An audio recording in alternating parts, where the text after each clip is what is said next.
Maria from Still Dreaming Homestead. I'm really glad you're here with me tonight. Might be daytime when you're watching it. I'm going to continue reading out of this story, The Hermit of Mad River. It's a D.J. Dillon's Adventure Series book. And we are on Chapter 7. Kathy meets the Brindle. Now, we're talking about that Brindle dog.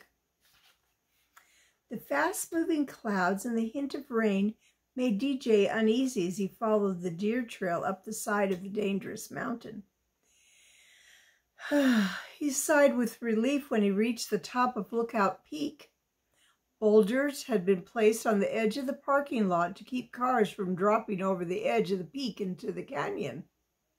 As DJ puffed into sight, he saw Brother Paul Stagg, Dad Dillon, Alfred's father, and another man from Stony Ridge's only church. They had straightened the wooden cross at the very top of the mountain. The cross had been leaning dangerously because of melting snows that had washed away part of the foundation.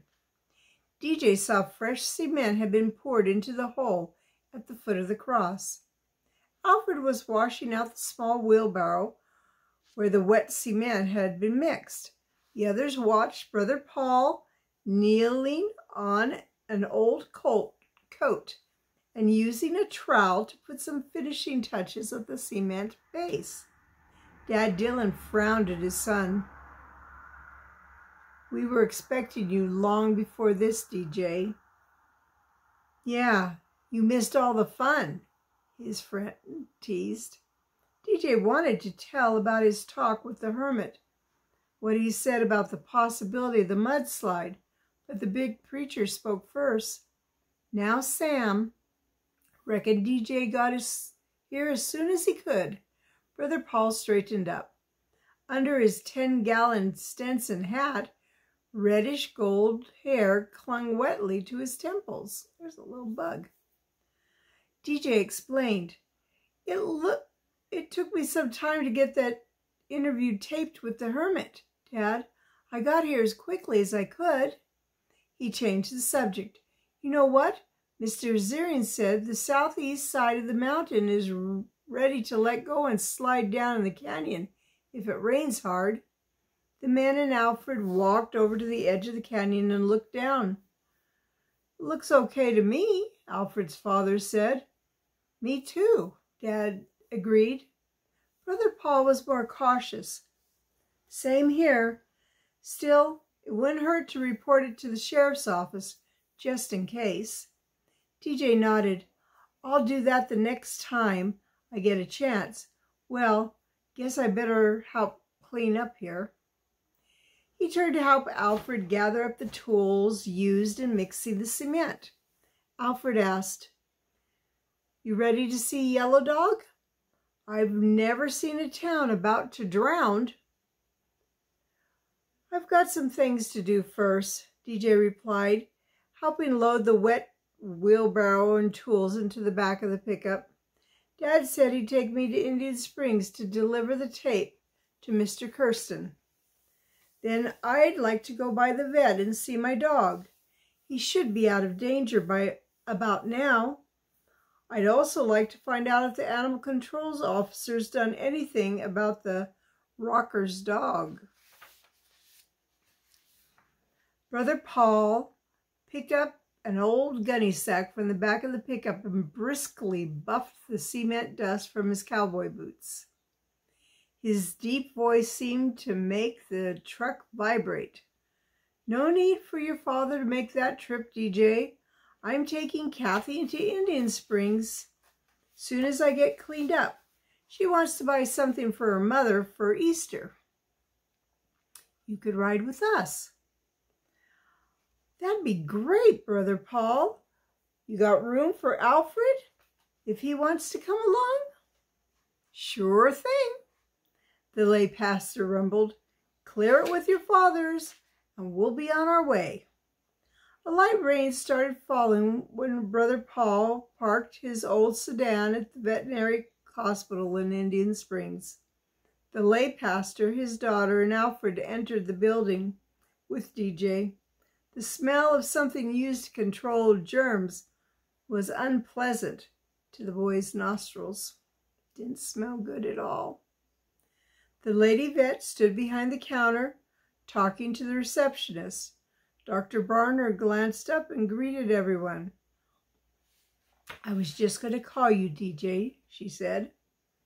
He leaned against the counter, his heart skipping a beat. "How's Hero doing?" Ordinarily, he'd be out of danger by now, but he's developed a severe infection. "Infection?" DJ repeated, feeling his heart sink into his boots. "There's a lot of bacteria involved in such wounds. We treated him with antibiotics as soon as you brought him in, but that hasn't been enough." Kathy asked softly, her eyes wide, "Is he going to get well? Is he?" "We're doing all we can, though sometimes those infections can be stubborn. But don't give up. Hero hasn't. He's a fighter." Most dogs would be dead by now if they'd been hurt as bad as he had. He can still make it. DJ managed to control his voice so he wouldn't shake with the fear it felt. "Could I see him?" "Yes, but only for a moment. The rest of you, please wait here." DJ's heart was beating so fast he could barely breathe as the vet led him down the long hallway into a small room. Hero lay on a stainless steel table. The dog was so weak. No restraints were used to keep him from falling off. Tubes protruded from various wounds. DJ had to try twice before he could make his voice heard by the still, silent form of his little dog. It's me, Hero," DJ spoke softly, his voice cracking. I'm here, boy." The dog did not move. DJ tried again, slightly louder. "Hero, it's me, DJ." He reached out with a trembling hand and gently touched the dog's head between his torn ears. An unwelcome tear slid out of the corner of DJ's right eye and down his cheek. He didn't want the vet to notice, so DJ brushed the tear away. He stood silently hurting while another tear dropped down his left cheek. Dr. Barnard touched DJ's shoulder and said, "Time to go, DJ." The boy nodded. "I'm going, Hero, but I'll be back. You get well, okay?" He gave his dog a final gentle pat and started backing out of the room. Then he stopped. Had Hero's stubtail moved slightly? DJ glanced, hopefully at Dr. Barnett for confirmation, but she was heading out the door and couldn't have seen.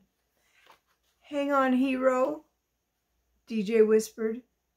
He followed the vet back down the hall towards the waiting room. There he stopped. "You go on, please," DJ whispered as they neared the end of the corridor. "I'll come in a minute, and thanks." "You're welcome, DJ." Dr. Barnard did not turn around. She entered a side door. DJ stood trembling, leaning against the hall wall.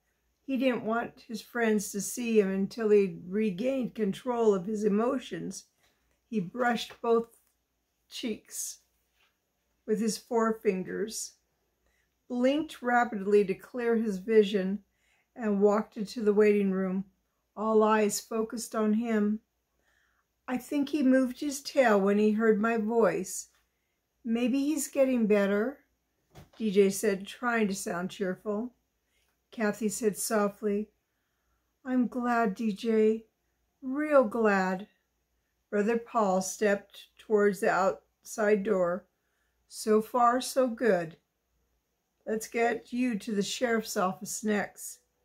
The sheriff's office was on the first floor of the old courthouse, which perched on the top of one Indian Springs 7 steep hills on one of those. Brother Paul couldn't find a parking place. He dropped DJ and Alfred off by the wide front steps with instructions to meet them at a nearby coffee shop. The friends entered the courthouse, climbed a few steps in the echoing hallway, and found themselves in a small office. 2 uniformed women deputies were seated at desks. The older, heavier one listened to the boys' reason for coming, then shook her head. The animal control officer is still at the far end of the county, near the Nevada border. He can't do anything about your complaint until he gets back, maybe tomorrow. DJ shook his head in frustration. Nothing was being done about the Rockers and their vicious dogs. DJ was still very upset over Hero's latest problems. He turned away and swung back. And one more thing. He quickly told her about the possible mudslide on the side of Lookout Peak. The woman officer said, "I'll make a note of it and pass the word along to the right people to check it out. But everyone's short-handed, so it may be a while." DJ thanked her and walked out beside Alfred down the long, echoing corridor. "Alfred, I never wished anything bad for anybody or any animal. But it's not right for those people and their dogs to still be running loose. There must be something I can do." "It's not your place, DJ," Alfred said, pushing his heavy glasses. And then opening the door to the outside step.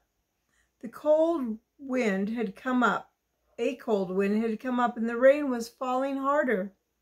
DJ drew his windbreaker close about his shoulders and glanced at the black, threatening clouds. "I'll make it my place. I'm not going to let them get away with this." Alfred touched his friend's arms. "Brother Paul would probably say you've got a spiritual problem. I mean, wanting revenge." "I don't want to hear about it," DJ snapped. He started hurrying down the street towards the coffee shop. "Come on. We've got to find Brother Paul and Kathy so I can deliver this tape to Mr. Kirsten." The newspaper editor wasn't in, so DJ marked the tape label with the pen the receptionist loaned him. He left the tape and walked back out to the street. Alfred stepped from behind a store window where he'd been to get away from the wind. Brother Paul went into the men's store for a minute. "Kathy's waiting." "Oh, no. Look, there's that environmentalist kid, Thad, talking with Kathy." DJ's eyes followed his friend's pointing arm. Then he saw something else and stiffened. 3 dogs rounded the corner from an alley and trotted along the street towards Kathy's back. DJ recognized them at once: a German Shepherd, a Mastiff Cross, and the Brindle pit bull. DJ's heart leaped into a full gallop as he tried to think of what to do. Call to Kathy or head for her? If the boys ran toward her, would the dogs consider it a challenge and attack? Alfred whispered, "What shall we do, DJ?" Before he could reply, Thad apparently said something funny. Kathy laughed and stepped back right onto the front paw of the passing pit bull. Ooh. Well, that doesn't sound so good. We'll find out what happens tomorrow. So It's Maria from Still Dreaming Homestead. I want to say I love you. I really do. Thank you so much for listening to these stories. And if you enjoy them, please share them. Leave me a comment about what you like the most.